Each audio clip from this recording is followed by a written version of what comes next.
The assembly hall stretched before them like a cathedral built for giants. Yijin stood among the other human cadets, her eyes tracking the vaulted ceiling that disappeared into shadow. Around them, aliens of every shape filled the massive space. Some walked on 2 legs, others on 4 or 6. Some had scales that caught the light like jewels. Others had skin that seemed to shift and flow like liquid metal. She could feel the weight of 1,000 eyes on their small group. Humans were the newest species to join the Galactic Academy, the newest predators to prove themselves worthy of standing among the hunters of the stars. "They're staring," Jiwan whispered beside her. He kept his face neutral, but his fingers tapped against his thigh, a nervous habit he'd never quite broken. "Let them stare," Yijin said. She kept her voice quiet and steady. "We're the mystery, the unknown. They don't know what to make of us yet." At the front of the hall, Instructor Veltharis stood on the raised platform. He was Krelax, one of the oldest predator species in the known galaxy, 7 feet of scaled muscle and ancient pride. His species had been hunting among the stars for 3,000 years before humans discovered fire.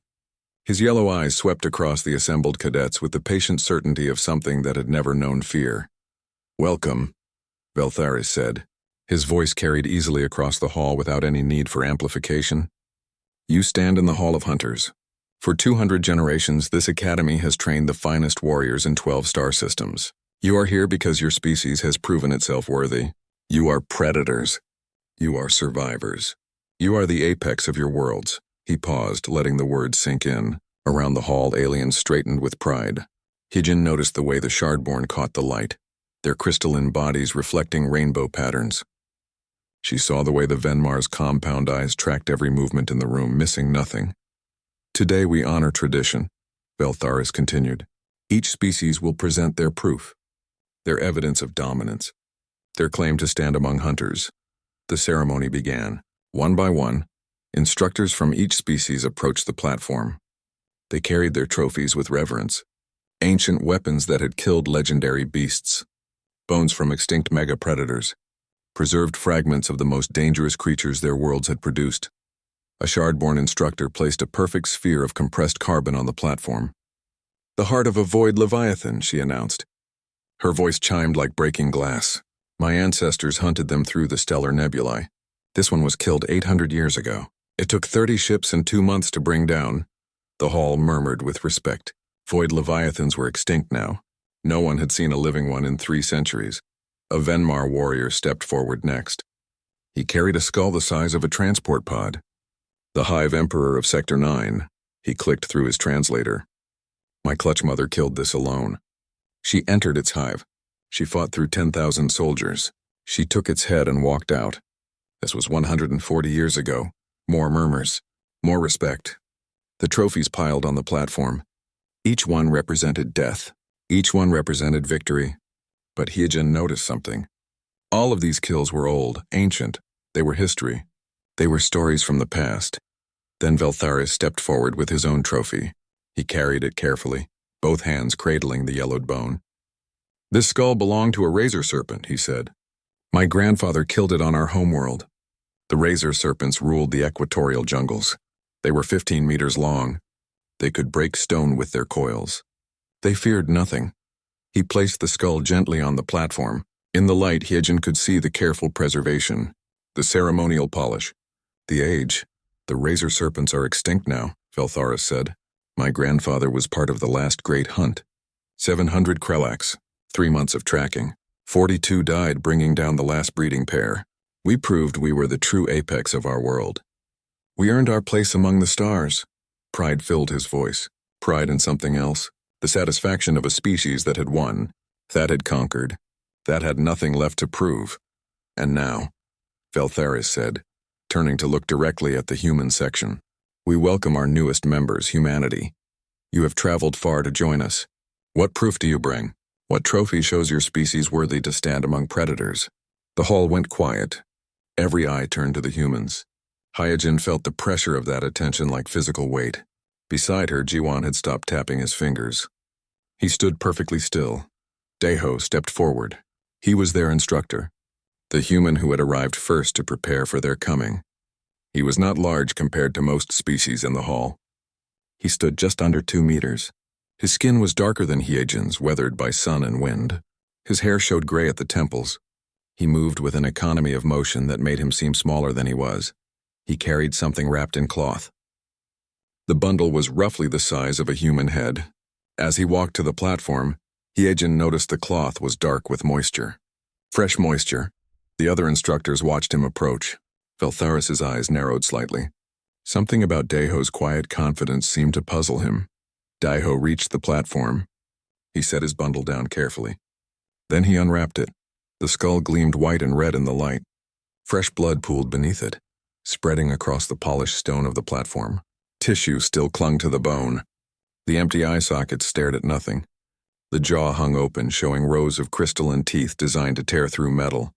The hall went silent. Not the respectful silence of ceremony. The shocked silence of prey animals sensing danger. "A void stalker," someone whispered. The words carried in the quiet. Daeho nodded. He didn't seem to notice the spreading horror in the room. "I encountered it 3 days ago," he said. His voice was calm, matter-of-fact, like he was discussing the weather. "My ship passed through the Kepler belt on approach to this system. It attacked. Standard predator behavior. It tried to disable my engines first." Veltharis stared at the skull. His yellow eyes had gone very wide. "Void stalkers are unkillable," he said. His voice had lost its ceremonial tone. "They live in hard vacuum. They can survive without air or warmth. They hunt in asteroid fields. Every species knows to avoid their territory. You killed it?" "It was trying to kill me," Daeho said simply. "I didn't have much choice." "How?"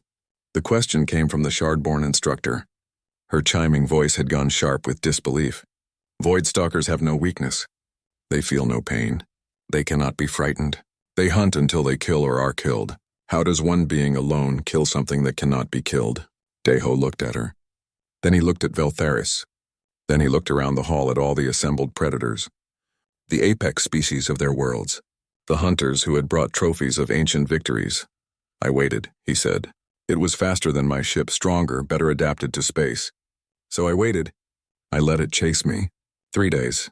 It never stopped. Never gave up. But eventually it had to feed. Everything has to feed.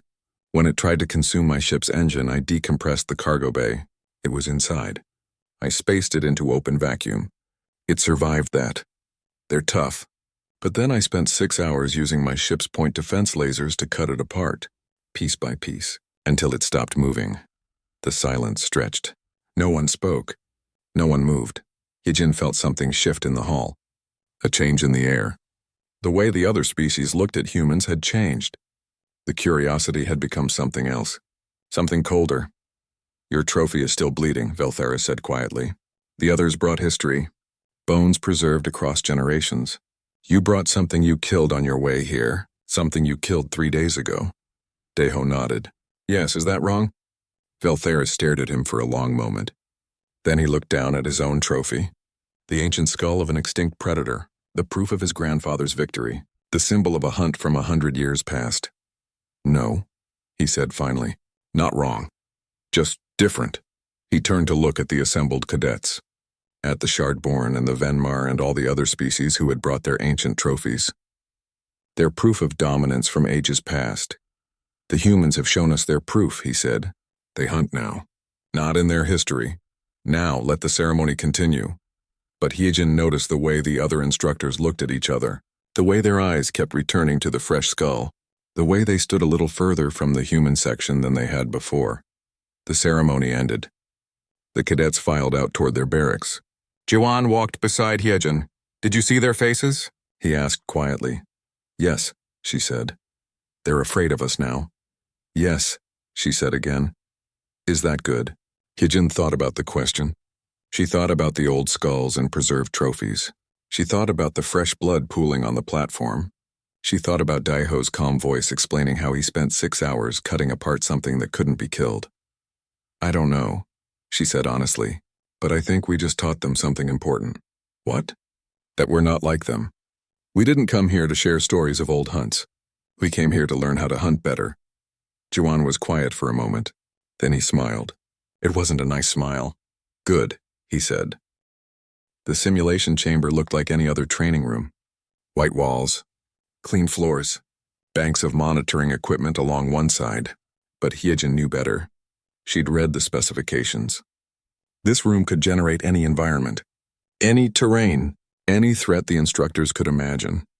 She stood in the waiting area with 11 other cadets. 2 humans, 9 aliens. This was their first practical combat exercise. Theory was done. Now they would prove what they could do. Across the room, a Krelax named Veltok stretched his arms. His scales caught the light as muscles rippled beneath. He stood nearly 8 feet tall. His claws left small marks on the floor where he shifted his weight. He looked at Hyejin and smiled. It showed many teeth. "Try not to die too quickly, little soft thing," he said. His translator made the word sound almost friendly. Almost. Hyejin smiled back. "I'll do my best." The simulation began. The room dissolved into a forest environment. Trees rose around them. Thick undergrowth limited visibility. Somewhere in this virtual space, each cadet had an objective. Capture a flag. Hold a position. Survive. Veltok vanished into the trees. Hyejin heard him moving. Heavy footsteps. Breaking branches. He wasn't trying to be quiet. He didn't need to be. In his mind, he was the apex predator here. Everything else was prey. Hyejin moved differently. She stepped carefully. She tested each footfall before putting her weight down. She kept to shadows. She watched. She waited. The simulation lasted 40 minutes. When it ended and the forest dissolved back into white walls, Veltok was sprawled on the floor. Virtual blood covered his scales. The simulation had registered him as dead. Hyejin stood over him, breathing hard but alive. Her virtual combat knife was still in her hand. Veltok stared up at her. "How?" he demanded. "I am faster, stronger. I hunted you through the entire forest. I had you cornered 3 times. You should be dead." "I know," Hyejin said. She offered him a hand up. After a moment, he took it. "You are faster. You are stronger. But you got tired." "I didn't corner you." "I ran. I made you chase me. I made you work. Every time you thought you had me, I slipped away. You exhausted yourself. Then I killed you." The instructor, a shardborn named Kless, made notes on her tablet. Her crystalline face was unreadable. "Unusual tactics," she said. "Prey behavior, running, hiding, yet you won. Explain." Hyejin thought about how to put it into words. How to explain something that seemed obvious to any human. "My homeworld had many predators," she said. "Big cats, bears, wolves. They were all faster than humans. All stronger. But humans survived. We survived by being smarter. By not fighting unless we had to. By making them work for every kill until they decided we weren't worth the effort." Kless tilted her head. Light refracted through her body in strange patterns. "You are predators who think like prey." "We're predators who remember being prey," Hyejin corrected. "We remember what it takes to survive." The next simulation paired different cadets. This time, Subin faced a Venmar warrior named Click 17. The Venmar were insectoid. 6 limbs, compound eyes that saw in spectrums humans couldn't imagine. Reaction times measured in milliseconds. Click 17 should have won. The simulation registered 3 killing blows in the first minute. Clean strikes. Perfect execution. Any other species would have been eliminated. Subin kept fighting. The instructors watched in growing confusion. The simulation's safety protocols should have pulled her out, but the protocols only activated when a cadet could no longer continue. And Subin continued. She fought with 2 virtual broken arms. She fought after taking a blade through the stomach.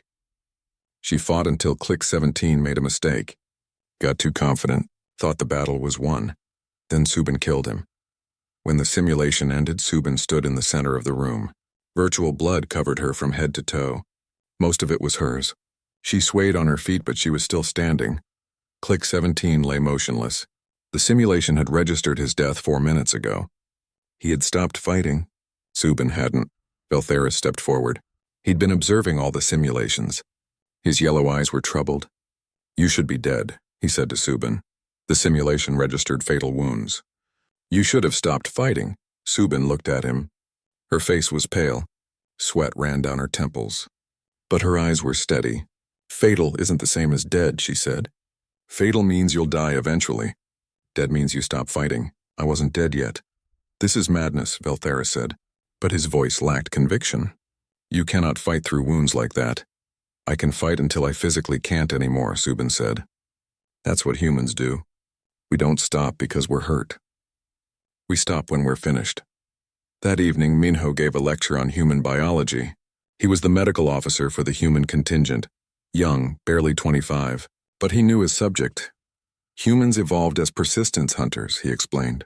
The holographic display behind him showed early humans chasing prey across African plains. We're not fast. We're not strong. But we can run for hours, days if we have to. We can regulate our body temperature through sweating. Most predators can't, they overheat. They have to stop and rest. We don't. A Krelax cadet raised his hand. What does this have to do with combat? Minho smiled. Everything. Our bodies are designed for endurance. We have more slow-twitch muscle fibers than fast-twitch. We can't sprint as fast as you, but we can keep going when you're exhausted. Our brains produce endorphins when we're injured. Natural painkillers. We can fight through damage that would incapacitate other species. The hologram changed. Now it showed human anatomy. The cardiovascular system highlighted in red. We have incredibly efficient oxygen delivery. Our hearts pump blood continuously. We don't fatigue the same way, and our psychology backs this up. Humans are stubborn. We don't give up, even when we should. Veltharis sat in the back of the lecture hall. He listened. He took notes. That night, alone in his quarters, he accessed the Academy's database. He searched for information about Earth, about human history. What he found disturbed him. Humans had hunted mammoths, creatures 10 times their size. They didn't kill them with strength or speed. They followed them for days, weeks. They drove them to exhaustion. Then they killed them. Humans had hunted their own species. Wars that lasted years, decades, centuries. They didn't fight single battles for dominance. They ground each other down through attrition. Humans had colonized every environment on their planet. Deserts that could kill in hours. Frozen wastelands where nothing should survive. They didn't adapt through evolution. They adapted through stubbornness, through refusing to die. Veltharis found a video file from Earth's information archive, security footage from something called a marathon. He watched humans run for hours. Just run, no prey to chase, no enemy to fight. They ran until their bodies broke down, until they collapsed, and some of them got back up and kept running. The comments below the video disturbed him most. Humans praising each other, celebrating this behavior, treating self-destruction as admirable, as something to aspire to. He closed the file, sat in the dark, thought about the fresh skull Deho had brought, the void stalker that couldn't be killed, that never stopped hunting, never gave up. Deho had killed it by being more stubborn than it was. The next day brought a new exercise, tracking and evasion. Each cadet was given a target to track through the Academy's vast training grounds.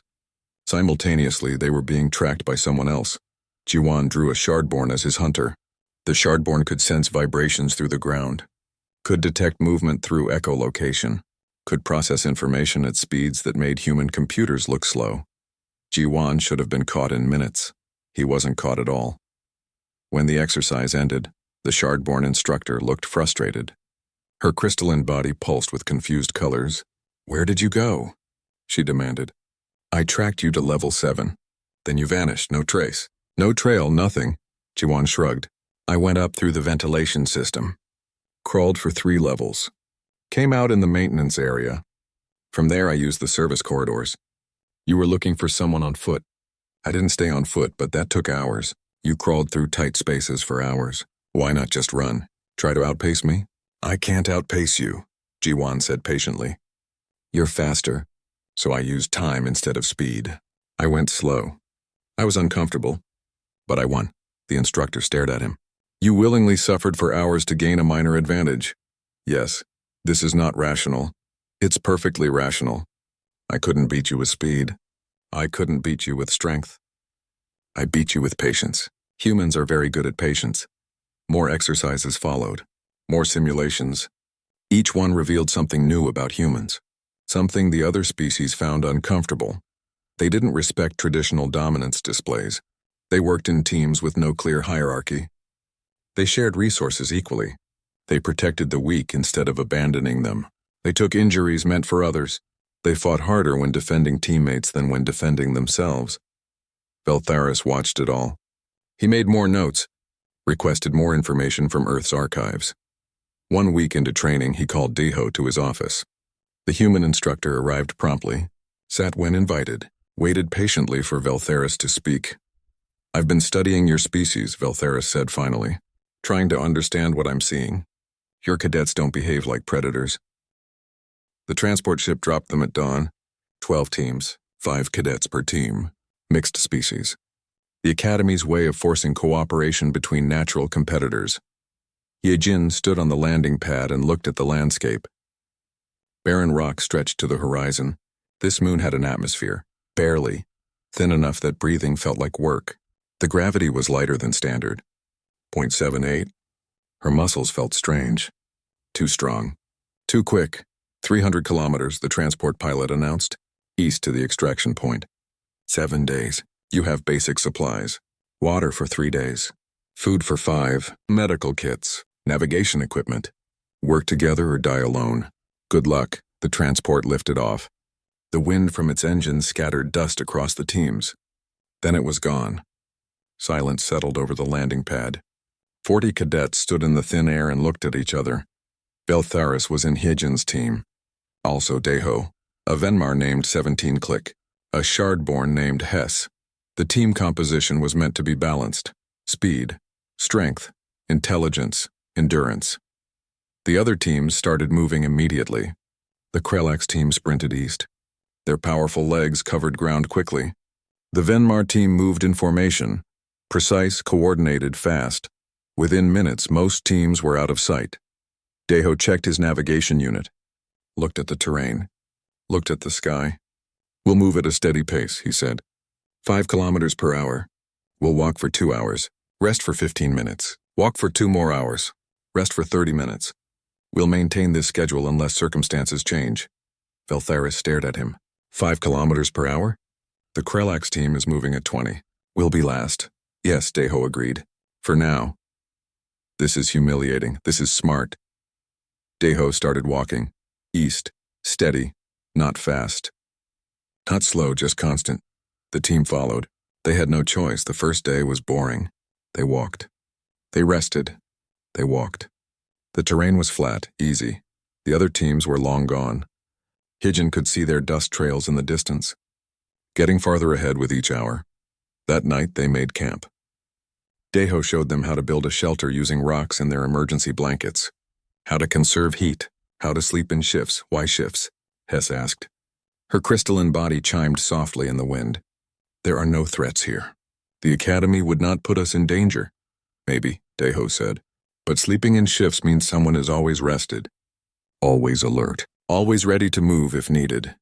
Veltheris took the first watch with Deho. They sat in the darkness. The stars above were strange, unfamiliar. This moon orbited far from any sun. Heat came from volcanic activity beneath the surface. Not enough to make it comfortable, just enough to keep it from being lethal. The other teams think we're weak, Veltheris said. They're laughing at us. Probably, Deho said. He didn't sound concerned. This doesn't bother you. Why would it? Let them laugh. Let them rush. By day 3, they'll understand. Day 2 started the same. Steady pace. Regular rests. The team covered 50 kilometers. Good progress, but far behind the leaders. Then the terrain changed. The flat plains gave way to broken ground. Ravines cut across their path. Sharp rocks made footing dangerous. The gravity was low enough to make jumping easy. But landing wrong could break bones. The faster teams had to slow down. Navigate carefully. Some backtracked to find better routes. The Krelax team tried to power through. One of them twisted an ankle jumping across a gap. Not serious, but painful. It slowed them. Deho's team maintained their pace. They didn't rush. They picked routes carefully. When they found a ravine, they went around instead of over. It took longer, but it was safer. By nightfall of day 2, they'd closed the gap. They could see other teams making camp, hear voices in the darkness. Day 3 brought the first real test. A pack of local predators found them. 6-legged things with too many teeth. They weren't large, maybe 50 kilograms each, but there were 12 of them. And they were hungry. Most teams fought them off. The predators weren't coordinated. They attacked. They got hurt. They retreated. Standard animal behavior. Deho watched the pack retreat. 17 click, he said. Can you track them? The Venmar's compound eyes whirred. Yes, their scent is distinct. They're wounded. Moving slowly. Good. We follow them. Veltharis grabbed Deho's arm. Why? They're gone. We won. We should rest. Treat our wounds. Deho looked at him.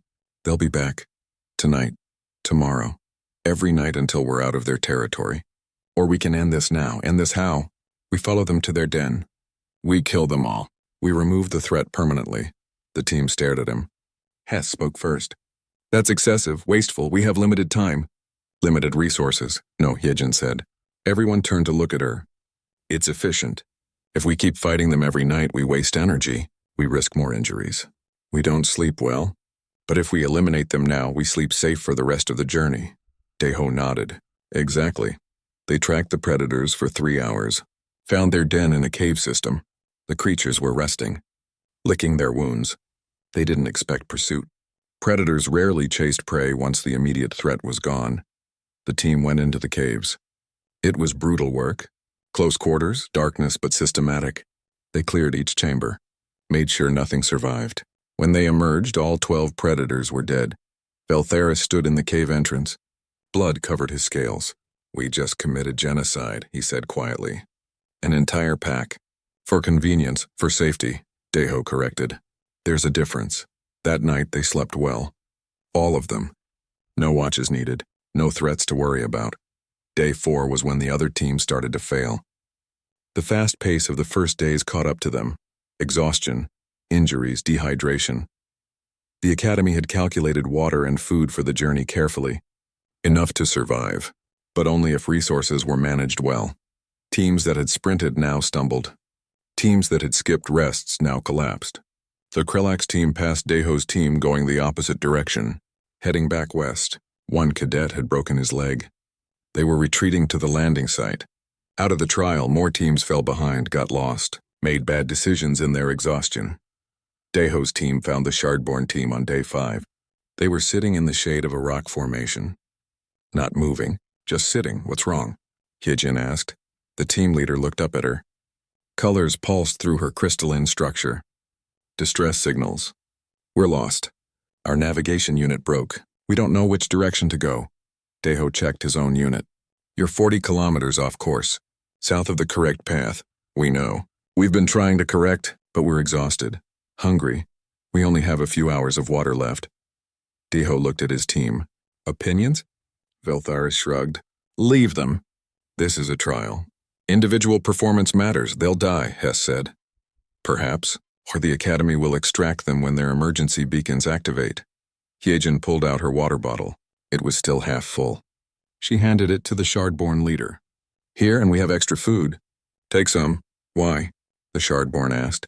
Because you need it. But this reduces your resources. Reduces your chances. No, Deho said. It increases our resources. 5 more cadets who owe us help. Who will remember this? That's valuable. They shared supplies. Gave the Shardborn team correct coordinates. Watch them head east. Slower now. But moving, Veltharis waited until they were out of earshot. That was foolish, was it? Hyejin asked. We just gained allies.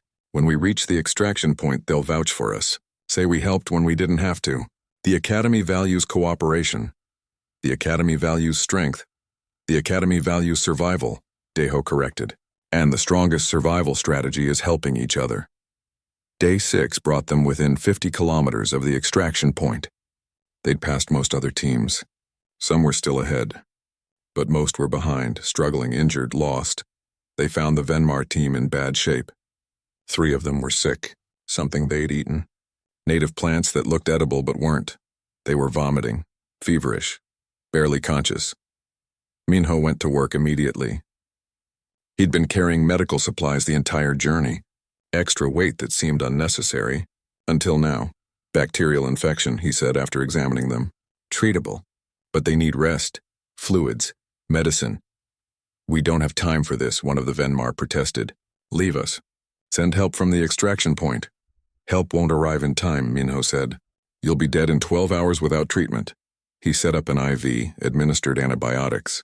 Monitored their vitals. The team made camp, waited, lost 6 hours. 6 hours that put them behind schedule. But the Venmar survived. Day 7. The final push. 50 kilometers to go. Other teams were arriving at the extraction point. The first ones were already there, celebrating, resting. The trial was over for them. Daeho's team walked the last 50 kilometers at the same steady pace they'd maintained all week. 5 kilometers per hour.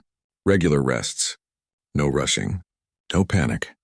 They arrived at the extraction point 18 hours before the deadline. Not first, not last, somewhere in the middle of the pack, but they arrived healthy, rested, with supplies remaining. And they weren't alone. The Shardborn team they'd helped arrived an hour later. The Venmar team arrived 3 hours after that. Both teams sought out Daeho, thanked him, offered their respect. Veltharis watched this, saw the way other cadets looked at the humans. Not with fear now, not with contempt, with something else. Something harder to define. The alarm started at 0300. Hyejin woke instantly. Years of training made the transition from sleep to alert automatic. Around her, other cadets struggled toward consciousness, confused, disoriented. "This is not a drill," the announcement said. "All cadets to defensive positions. All instructors to command center." "This is not a drill," the academy shuddered. Something had hit the shields. Something big. Hyejin pulled on her uniform as she ran. The corridors were chaos. Cadets from every species rushing toward assigned positions. Some were faster than humans. Some were stronger. But none moved with the same cold efficiency. She reached her station. Defensive Turret 3. Jiwan was already there. Subin arrived seconds later. "What's happening?" Subin asked. The view screen answered. "Ships, dozens of them, surrounding the academy. Not military vessels, pirates, scavengers, the Talon Syndicate. Everyone in 12 systems knew their reputation. They raided. They killed. They took what they wanted. Why are they here?" Jiwan wondered. "The academy has nothing worth this kind of risk." "Yes, it does," Hyejin said. "Advanced weapons, experimental technology, training data on every predator species in the galaxy. That information is priceless to the right buyer." The shields flickered, turned red. The pirates were using focused plasma cutters, methodical, patient. They weren't trying to blast through. They were wearing down the defenses. The command center issued orders. All combat instructors to form defensive perimeter. All cadets to man weapon stations. Standard military doctrine: defend the walls. Hold the line. Wait for reinforcements. Veltharis coordinated the Krelax instructors. They set up kill zones. Prepared ambush points. Classic predator tactics. Let the enemy come to you. Strike from advantage. Overwhelm with superior force. It should have worked. It didn't. The pirates breached the outer hull on level 7. 40 of them poured through before the defenders could respond. The Krelax instructors met them in Corridor 9. The battle was brutal, short. The pirates retreated. But 3 Krelax were dead. 5 more injured, more breaches followed. The pirates had better numbers, better equipment. They'd been planning this. They knew the Academy's defenses, knew the response patterns. By hour 4, the Academy had lost the outer ring. The instructors pulled back to the second defensive line. The cadets maintained their positions at weapon stations. But their firing solutions were limited. The pirates stayed in blind spots, used the Academy's own structure as cover. Daeho found Veltharis in the command center. The Krelax instructor was covered in blood, not all his own. He looked exhausted, frustrated. "This isn't working," Daeho said. "We're following standard defensive protocol." Veltharis snapped. "Hold position. Defend key areas. Wait for backup. Backup won't arrive for 3 days. We'll be dead in 1. The pirates know what they're doing. They've done this before. What do you suggest? We don't have the numbers for a counterattack. We don't need numbers. We need strategy." Daeho pulled up a display. "Look at their pattern. They breach, they push. We push back. They retreat. Then they breach somewhere else. They're testing our defenses, learning our positions. In another 6 hours, they'll know everything. Then they'll breach everywhere at once. We won't have enough defenders, so what do? We stop defending. We start hunting." The head instructor was a Shardborn named Crystal Song. She listened to Daeho's plan. Her body pulsed with skeptical colors. "You want to send cadets into enemy territory.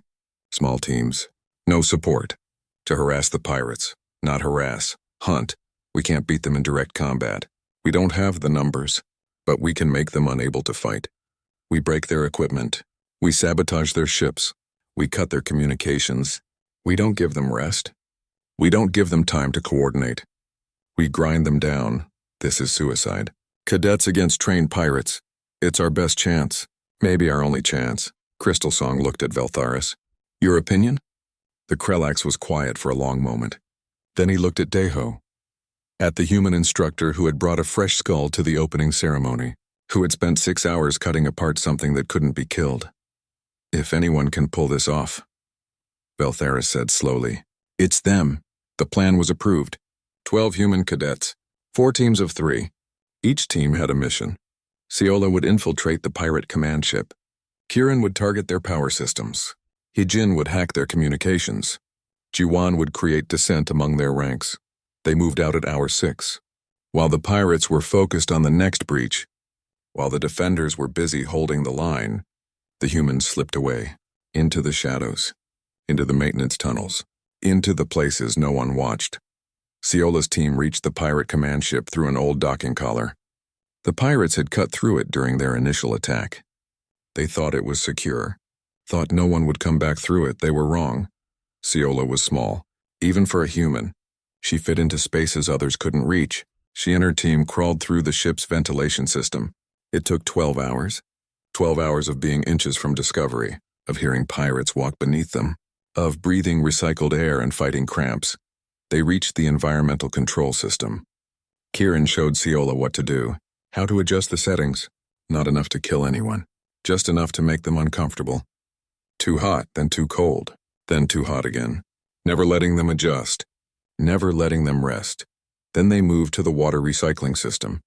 Added harmless bacteria that made the water taste terrible, made people sick. Not dangerous, just unpleasant, just constant small things, annoying things. Things that wore on morale, made people tired, made them irritable, made them make mistakes. Kieran's team hit the power relays, not the main generators. Those were too well protected. But the secondary systems, the backup power, the redundancies, they didn't destroy them. They damaged them, made them unreliable, made the lights flicker, made the gravity fluctuate, made everyone nervous. Hijin's team worked on communications. They couldn't shut it down completely. The pirates would just switch to backup systems. But they could inject noise, create interference, make every communication require repetition, make every order take twice as long to transmit, make coordination difficult. Jiwan's team did something different. They didn't sabotage equipment. They sabotaged trust. They accessed the pirates' internal networks, found their message systems, started sending fake orders, fake reports, false information about who was stealing from the loot, who was taking more than their share, who was working with Academy security. None of it was true. All of it was believable. Pirates were criminals. They didn't trust each other. They worked together because they had to, but they watched each other, suspected each other. Jiwan gave them reasons to suspect more. The human teams worked for 48 hours straight. No sleep, minimal rest. They rotated through the pirate ships. Hit one, moved to the next. Never stayed long enough to get caught. Never stopped long enough for the pirates to adapt. The effects were cumulative. The pirates started making mistakes, fighting among themselves. Exhaustion made them sloppy. Paranoia made them cautious. They stopped coordinating, started working as individuals instead of teams. On the Academy side, Minho worked the medical bay. He'd been there since the attack started, treating wounded, 60 hours without sleep. His hands shook, but they stayed steady when they needed to. When Veltharis took a plasma bolt through the shoulder, Minho kept him alive, kept him fighting. You should rest, Veltharis said. You're going to collapse. I'll rest when it's over, Minho said. His eyes were bloodshot. His voice was hoarse, but his focus never wavered. How's your shoulder? Hurts, good. Pain means you're alive. Can you fight? Yes. Then get back out there. Hour 72. The pirates tried a coordinated assault. Their final push. Every ship, every fighter, all at once. They were desperate. They'd been harassed for 3 days. Their systems were failing. Their people were exhausted. This was their last chance. The Academy defenders met them, and this time the defenders were ready. The Krelex instructors had rested, recovered. They fought with renewed strength. The Shardborn coordinated defensive fire with perfect precision. The Venmar moved through the corridors like living weapons, but it was the humans who made the difference. Daiho led a team through the breach point. They didn't fight like the other species. They fought like humans. They took positions and held them. When they got hurt, they kept fighting. When the pirates tried to flank them, they adapted. When ammunition ran low, they switched to hand-to-hand combat. Subin faced 3 pirates alone in Corridor 12. She killed 2. The third one shot her. Center mass. Should have been fatal. She fell. The pirate moved past her. Thought she was done. She wasn't done. She grabbed his leg as he passed, pulled him down, fought him with a knife, even with a hole in her chest. Even with blood pooling beneath her, she fought until he stopped moving. Then she called for medical. Then she passed out.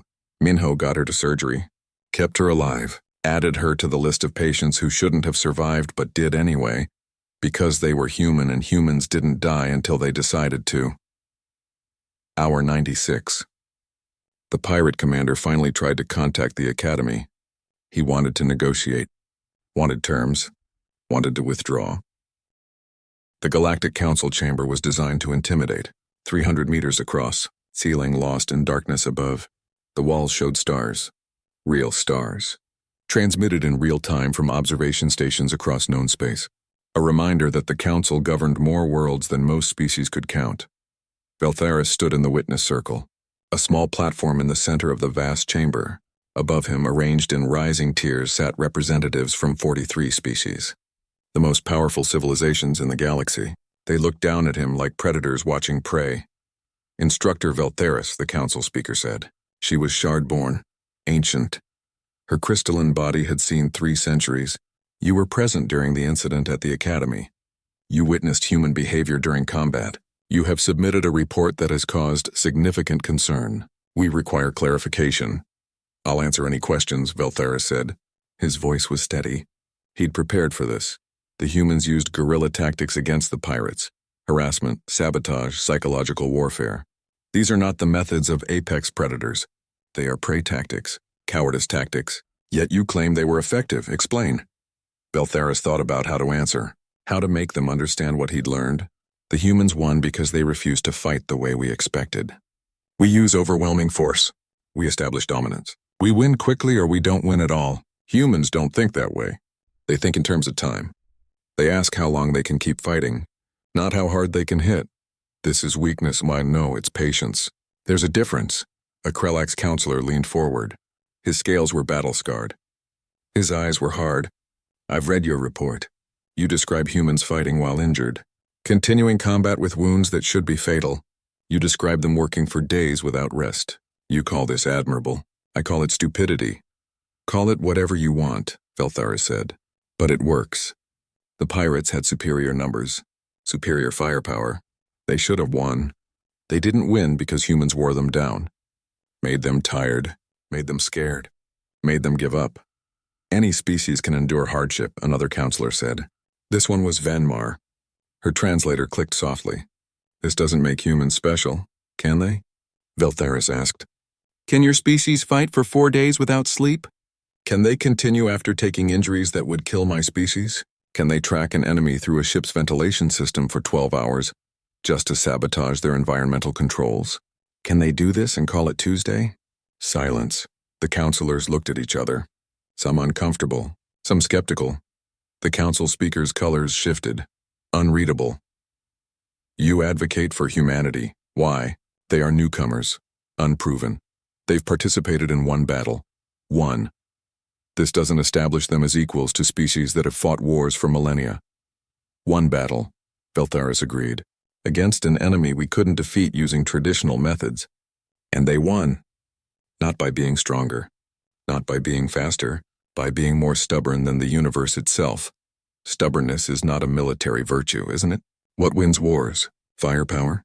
Sometimes. But usually wars are won by the side that refuses to quit. The side that keeps fighting when the other side gives up. Humans are biologically incapable of giving up.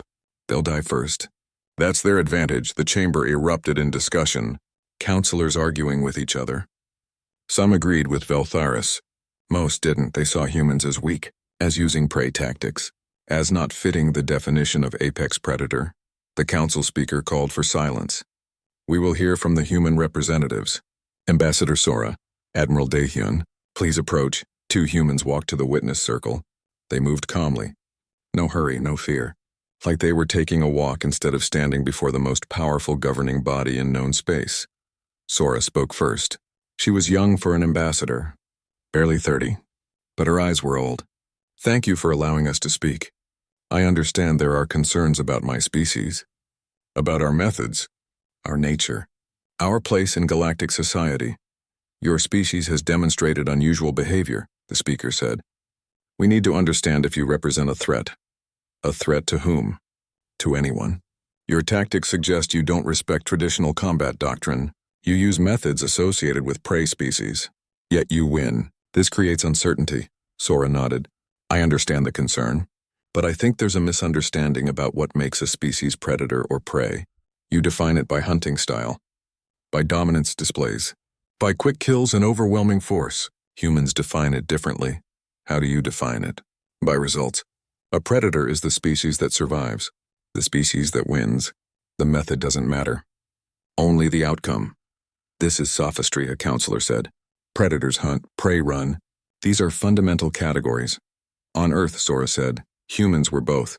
We were hunted by everything larger than us. Big cats, bears, wolves, crocodiles, we were prey for millions of years. But we survived. We survived by being smarter, more adaptable, more stubborn. And eventually we stopped being prey. We became the hunters.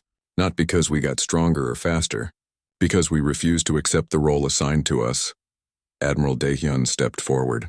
He was older, maybe 50. His uniform showed rank insignia from Earth's military. If I may add something, you're worried about human military doctrine, about our tactics, about what we might do in a real war.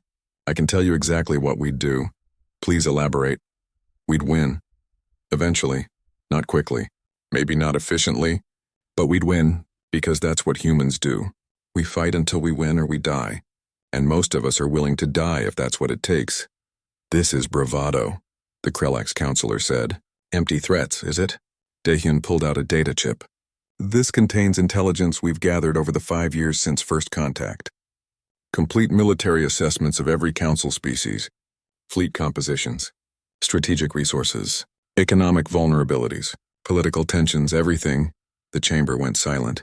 Every counselor stared at the chip. This is espionage, the speaker said carefully. An act of war. No, Daehyun said. It's due diligence. We're new here. We don't know who to trust. So we learned everything we could. We infiltrated your governments, your militaries, your intelligence services, not through hacking, through people. We sent humans to your worlds. They learned your languages, adopted your customs, made friends, built relationships, gathered information. And you never noticed, because you don't see humans as threats. You see us as prey. He placed the chip on the platform. I'm not threatening you with this information. I'm showing you what we're capable of. You've been watching us for 5 years, judging us, deciding if we're worthy, but we've been watching you too. And we've learned everything. Why are you telling us this? The speaker asked. Her colors had gone pale, shocked. Because I want you to understand something fundamental about humans. We don't want to conquer you. We don't want to dominate you. We want to survive. That's all we've ever wanted. And if surviving means learning everything about you, we'll do it. If it means infiltrating your societies, we'll do it. If it means fighting a war that lasts 100 years, we'll do it. Because we're persistence predators. We don't give up, ever, Sora took over. Her voice was gentler than Daehyun's, but no less firm. The Council needs to understand what Veltharis learned. What every species at the Academy learned. Humans aren't like you. We don't have your strength. We don't have your speed. We don't have your natural weapons. What we have is time. We have patience. We have the absolute certainty that we will outlast any opposition. This sounds like a threat, a counselor said. It's not a threat.